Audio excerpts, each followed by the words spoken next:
è italica vera lei, E lei vuole rispondere un po' alle accuse di chi dice che il prodotto italico è omosessuale. È molto italica, è molto livrea, è molto particolare questa.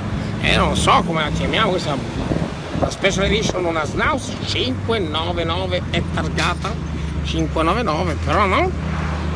Però siamo in California.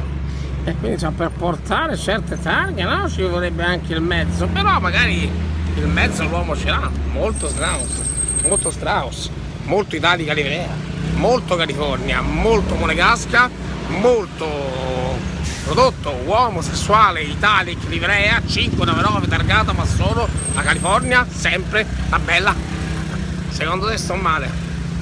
La vita è in gioco, la vita va vissuta per quello che è, la vita è un attimo, la vita ci riserva cosa? Non lo so. 69 è il numero dell'autobus, 69 è il mio anno, 69 è l'anno in cui mia mamma mi ha messo al mondo, 9 novembre oggi, il giorno in cui mia mamma è andata a farsi un riposino molto lungo, è andata a trovare quello bravo.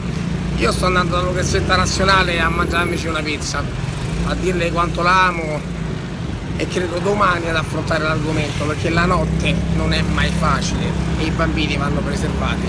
Ciao mammi, mi hai fatto un po' Pierino, mi hai fatto un po' giocherellone, io ti amo tanto e te mi ami tanto, e questo conta. Secondo te sto male?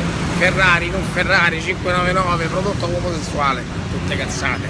L'amore vince sempre, la mamma non si batte, e io ho una grande mamma, come tutte le mamme del mondo, anche la tua. Viva la vita, onore alle mamme, onore alla vita, bella per te e onore anche a me. Secondo te sto male? Ma c'è freddo? Ragazzi, tua non sbagliano mai. Il freddo per me è una condizione mentale.